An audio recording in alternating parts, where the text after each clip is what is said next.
As Davis and Stoddard suggested, Lincoln's storytelling and joke-making served multiple purposes. No doubt his verbal skills, honed while he was riding circuit as a lawyer in Illinois, had helped to make him popular with judges and juries.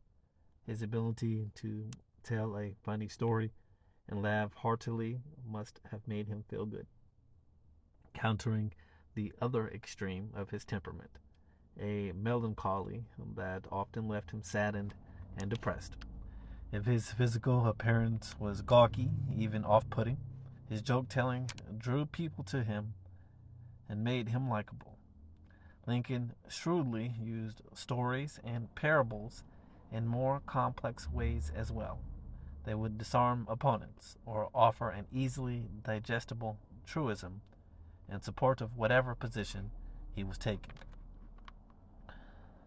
Through years of cruel, terrible war, Lincoln never lost his love of humor. The habit of storytelling, recalled Hugh McCullough, who was appointed Secretary of the Treasury on March 9, 1865, became part of his nature, and he gave free rein to it, even when the fate of the nation seemed to be trembling in the balance. Storytelling was to him a safety valve, and that he indulged in it not only for the pleasure it afforded him, but for a temporary relief from oppressing cares. That the habit had been so cultivated that he could make a story illustrate a sentiment and give point to an argument. And thus, since Lincoln had a momentous announcement to make at that September meeting, it is no surprise that he chose to read a vignette. Given Lincoln's penchant for using anecdotes and jokes to instruct as well as amuse, one must wonder whether he had a larger point to make by choosing the Artemus Ward story. One possibility is that, like the showman in the tale, he would be presenting the public with a fearsome figure, emancipation.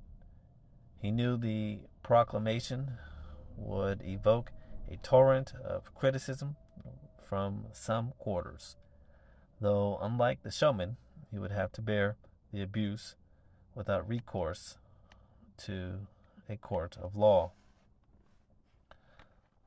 When Lincoln had finished reading the story to his cabinet, the mirth, whether free or forced, subsided, and he took a graver tone. The men, no doubt, straightened up a bit in their chairs as they looked at the president.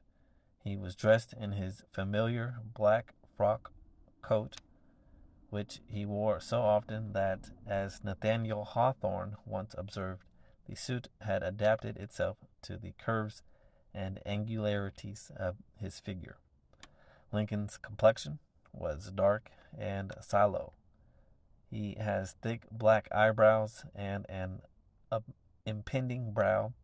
His nose is large, and the lines about his mouth are very strongly defined.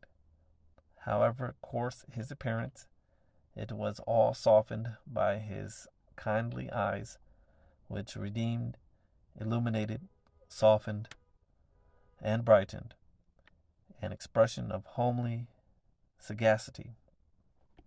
Toward war's end, a colonel named Theodore Lyman stood by Lincoln as he reviewed the Army of the Potomac. The president is, I think, the ugliest man I ever put my eyes on.